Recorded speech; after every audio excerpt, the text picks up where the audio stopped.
Welcome to money talk with Deep. Nifty কি শেষ পর্যন্ত 24,000-এর বাধা টপকাতে পারল, নাকি মিডল ইস্টের যুদ্ধের উত্তেজনা ফের বিনিয়োগকারীদের দুশ্চিন্তা বাড়িয়ে দিল?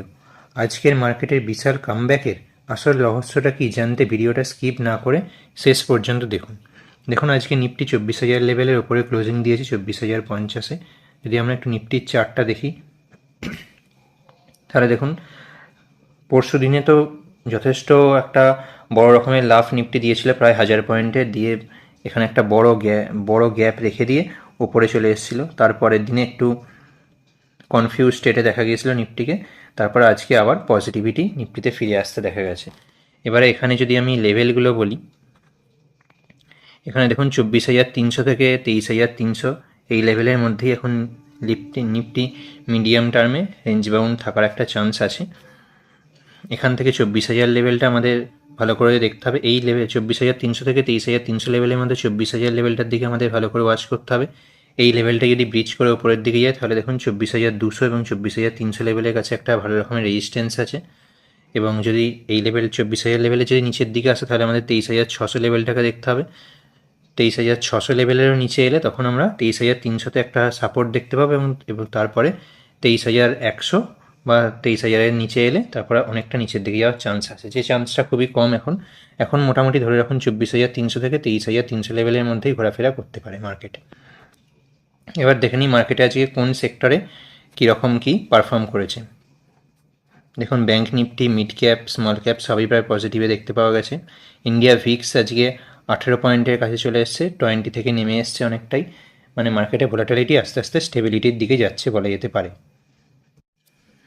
দেখুন, এবারে এখানে যদি আমি তেলের ক্রুড অয়েলের দামটা দেখি, তাহলে $96, $96.81 কাছাকাছি চলছে। এবং আজকে দেখুন কিন্তু ডাউ জোন্সে একটা, কালকে আমরা দেখেছিলাম ভালো রকমের পজিটিভিটি দেখেছিলাম, কিন্তু আজকে দেখুন প্রায় 277 পয়েন্টের নেগেটিভিটি দেখতে পাওয়া যাচ্ছে। এটা কিন্তু মার্কেটের ক্ষেত্রে একটা কিন্তু খুবই উদ্বেগের দিক। এইসব ছোটো ছোটো যে পয়েন্টগুলো আপনাদের বলে, এই পয়েন্টগুলো কিন্তু আপনারা মাথায় রাখবেন, এগুলোকে ইগনোর করে যাবেন না। এগুলোই আগামী দিনে মার্কেটে বড় বড় মুভ নিয়ে আসে। তবে এটাকে আবার কোনো বাইসের রেকমেন্ডেশন ভাববেন না, এটা একটা ইনফরমেশান পারপাসে এবং এডুকেশনাল পারপাসে ভিডিওটা দেখবেন। দেখুন, ডাউ জোন্সে কিন্তু নেগেটিভিটি দেখতে পাওয়া যাচ্ছে এবং ন্যাসড্যাকে নেগেটিভিটি দেখতে পাওয়া যাচ্ছে।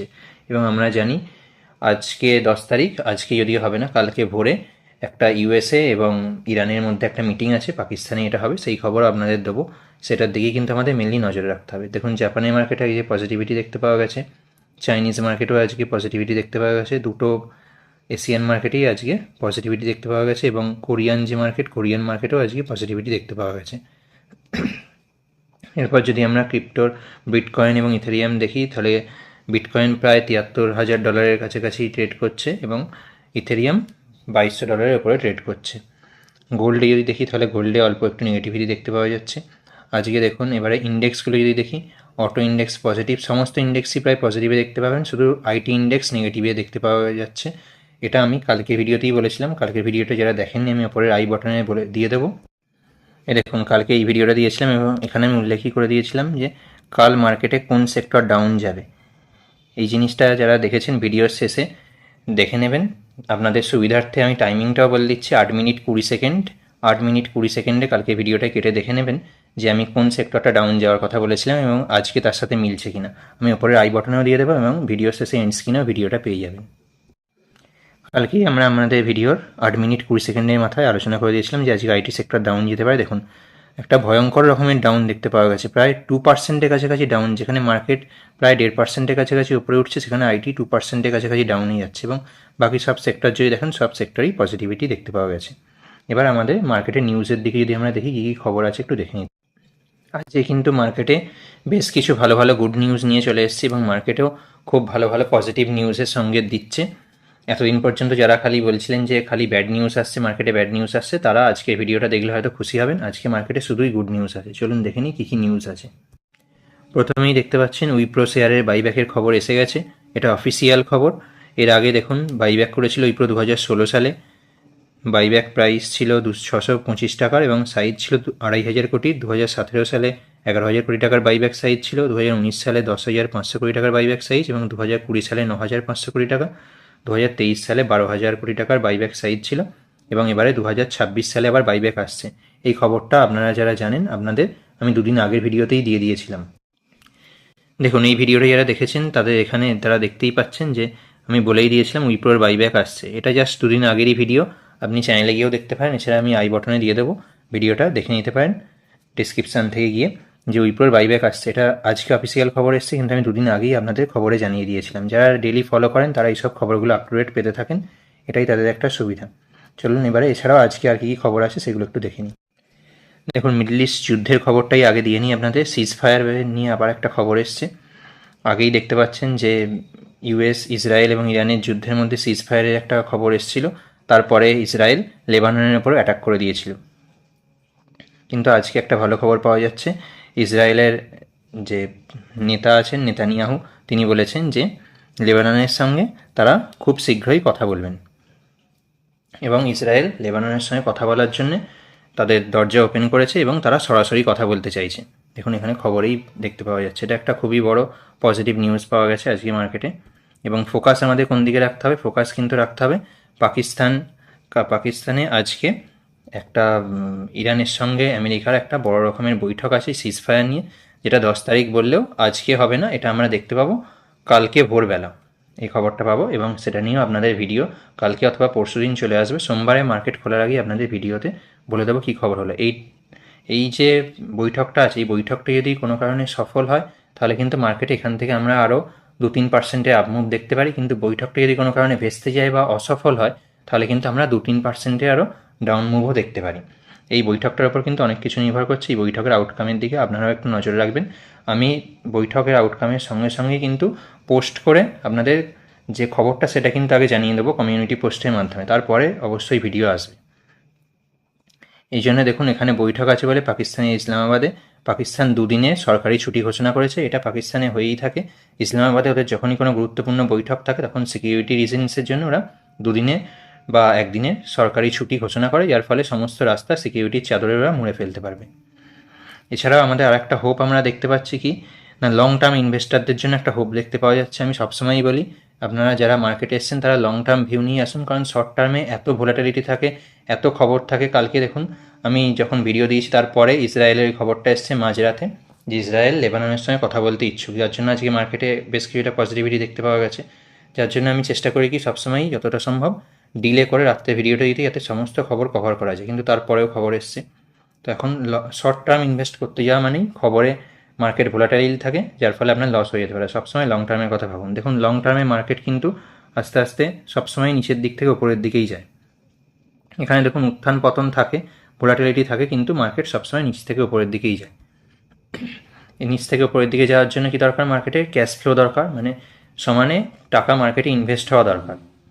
এবার যদি আমরা দেখি ফরেন ইনস্টিটিউশনাল ইনভেস্টার, এরা ক্রমশ টাকা মার্কেট থেকে তুলেই যাচ্ছে। ফরেনার যারা আছেন বা বিদেশি বিনিয়োগকারী তারা মার্কেট থেকে টাকা তুলেই যাচ্ছেন, এবং আমাদের ডোমেস্টিক্যাল ইনস্টিটিউশনাল ইনভেস্টার যারা আছেন, দেশীয় ইনভেস্টার, তারা টাকা মার্কেটে ঢেলে যাচ্ছেন। যার ফলে আমাদের মার্কেটটা যতটা না পড়ার কথা ততটা পড়েনি, মার্কেট একটা স্টেবিলাইজ জায়গাতে আছে।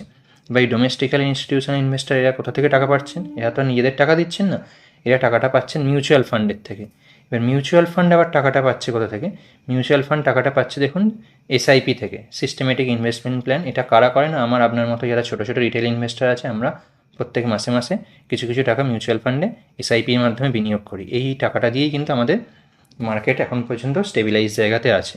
এবারে এমফির তরফ থেকে একটা খুব ভালো খবর আমরা যেটা পেয়েছি সেটা আপনাদেরকে বলবো। আগে আপনারা কারা কারা এমফির ফুল ফর্মটা জানেন সেটা একটু আমাকে ভিডিওর কমেন্টে লিখে জানাবেন, তাহলে বুঝবো যে আপনারা কতটা কি শিখছেন। এমফির ফুল ফর্ম যারা জানেন তারা ভিডিওর কমেন্টে লিখে অবশ্যই জানাবেন। দেখুন এমফির তরফ থেকে খবর পাওয়া যাচ্ছে যে মার্চ 2026-এ 32,087 কোটি টাকার ইনফ্লো হয়েছে মার্কেটে দেশীয় ইনভেস্টারদের তরফ থেকে, যেটা একটা অল টাইম হাই বা রেকর্ড হাই। দেখুন এখানে আমি আপনাদের পুরো 5 বছরের একটা লিস্ট দেখিয়েছি, কোন মাসে কত টাকার ইনফ্লো মার্কেটে এসছে মিউচুয়াল ফান্ডের থ্রু দিয়ে। দেখুন তার মধ্যে সবথেকে বেশি টাকার ইনফ্লো মার্চ 2026-এ এসছে, এবং মার্চ 2026-এ জানেন মার্কেট ডাউন ছিল। আমিও ভিডিও করে করে বারবার বলেছি যে মার্কেটে ভয় পাবেন না, তাতে যদি একজনের উপকার হয় সেটাই অনেক বড় ব্যাপার, যে আপনি ভয় না পেয়ে মার্কেটে ইনভেস্ট করতে থাকুন। এই যে ইনভেস্টমেন্টটা মার্চ 2026-এ করেছেন, ভবিষ্যতে গিয়ে আপনার এটার অবশ্যই রিটার্নটা দেখতে পাবেন। দেখুন মার্চ 2026 সব থেকে বেশি ইনফ্লোটা এসছে। এত ইনফ্লো এর আগে কখনোই আসেনি, 32,087 কোটি টাকার। এছাড়াও ইটিএফেও একটা বড় রকমের ইনফ্লো দেখা গেছে, স্ট্রং মোমেন্টাম দেখা গেছে, 19,000 কোটি টাকার একটা নেট ইনফ্লো এসছে। এখানে যদি আমি গোল্ড ইটিএফের কথা বলি, এটা কিন্তু যেটা বললাম এটা ইকুইটি ইটিএফ। গোল্ড ইটিএফের কথা বলি, তাহলে দেখুন গোল্ড ইটিএফে গত মাসে ছিল এখানে ফেব্রুয়ারি মাসে 5,255 কোটি টাকার ইনফ্লো ছিল, সেখানে মার্চে কমে গিয়ে 2,266 কোটি টাকার ইনফ্লো এসছে। এবার দেখুন যদি মান্থ ওয়াইজ আমি দেখাই, তাহলে দেখুন এখানে জানুয়ারি মাসে যখন গোল্ডের দাম একদম টপে ছিল তখন এখানে ইনফ্লো এসছে 24,000 কোটি টাকার মতো, প্রায় ইকুইটি মিউচুয়াল ফান্ডের সমান ইনফ্লো এখানে এসছে। রিটেল ইনভেস্টাররা সাধারণত যে ভুলটা করে, যে অ্যাসেটটা আস্তে আস্তে আস্তে আস্তে রিটার্ন দিয়ে একদম টপে পৌঁছে যায় সেটাকে কিনতে থাকে এবং তারপরে সেখানে ফেঁসে গিয়ে কান্নাকাটি করতে থাকে। তারপরে দেখুন জানুয়ারির পর থেকে যখন গোল্ডের দাম পড়তে আরম্ভ করে তখন দেখুন এখানে ইনফ্লোও কমে গেছে, মার্চে গিয়ে আরও কমে গেছে। এই ভুলটা কখনোই করবেন না, যে অ্যাসেট প্লে আউট হয়ে গেছে বা যেটা রিটার্ন দিয়ে দিয়েছে সেটার পেছনে ছুটবেন না। এরকম একটা অ্যাসেট হচ্ছে সিলভার ইটিএফ। দেখুন এখানেও সিলভার ইটিএফে আউটফ্লো দেখতে পাওয়া গেছে, আবার ইনফ্লো তো নেই, আউটফ্লো এখান থেকে, অর্থাৎ টাকা তোলার হিড়িক পড়ে গেছে। এখন 683 কোটি টাকার আউটফ্লো দেখতে পাওয়া গেছে মার্চ মাসে। আর ফেব্রুয়ারিতে দেখতে পাওয়া গেছিলো 826 কোটি টাকার আউটফ্লো। এখানেও দেখুন মান্থ ওয়াইজ আমি যদি দেখাই, তাহলে দেখুন জানুয়ারি মাসে রেকর্ড হাই একটা ইনফ্লো এসেছিলো প্রায় 9,500 কোটি টাকার মতো। তারপরে দেখুন ফেব্রুয়ারিতে মাইনাসে 826 কোটি টাকার আউটফ্লো, তারপরে মার্চেও 683 কোটি টাকার আউটফ্লো দেখতে পাওয়া গেছে। তাহলেই বুঝতে পারছেন এখানে কীভাবে রিটেল ইনভেস্টাররা এই গোল্ড সিলভারে ফেঁসে গেছে।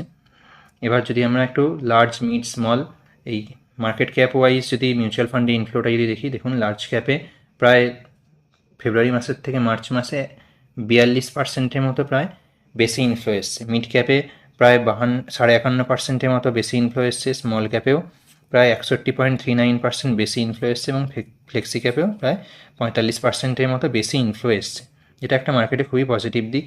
এছাড়াও যদি আমরা এফআইআই ডিআইআই এর ডাটাটা যদি দেখি, তাহলে এফআইআই আজকে নেট বাইং করেছে, আজকে আর সেলিং করেনি। এতদিন ধরে সেলিং করছিল, আজকে প্রথম তারা বাইং করেছে, যেটা মার্কেটের ক্ষেত্রে খুবই একটা পজিটিভ নিউজ। 672 কোটি টাকা বাইং করেছে এবং ডিআইআইও আজকে ডোমেস্টিক আমাদের ইনস্টিটিউশনাল ইনভেস্টার যারা আছেন তারাও 410 কোটি টাকার বাইং করেছে। তাহলে কিন্তু দেখতেই পাচ্ছেন যে দুটোই বাইং ফিগার আজকে আছে, যেটা মার্কেটকে একটা বুস্ট করে 24,000 লেভেলের ওপরে নিয়ে গেছে। এছাড়াও মার্কেটের সেন্টিমেন্ট যদি দেখতে পাবেন, তাহলে এক্সট্রিম ফিয়ারে ছিল কিছুদিন আগেই, তা থেকে ফিয়ারে এসেছিলো। কালকেই বলছিলাম যে মার্কেট হয়তো নিউট্রালের দিকে যেতে পারে, আজকে দেখুন নিউট্রাল ছাড়িয়ে গ্রিডের দিকে চলে এসছে, আরও বেশি পজিটিভ দিকে চলে এসছে। 54.92 পয়েন্ট নিয়ে গ্রিডে মার্কেট এখন সাস্টেন করছে। তো আজকে ভিডিওটা এই পর্যন্তই রাখলাম। যত রকম গুরুত্বপূর্ণ খবর ছিল আশা করি সব কিছু সহজভাবে আপনাদের বোঝাতে পেরেছি এবং দিতে পেরেছি। ভিডিওটা ভালো লাগলে একটা লাইক করতে পারেন এবং এরকম ইনফরমেটিভ ভিডিও আরও পেতে চাইলে চ্যানেলটা সাবস্ক্রাইব করে রাখতে পারেন। ধন্যবাদ, দেখা হচ্ছে পরের ভিডিওতে। খুব ভালো থাকবেন।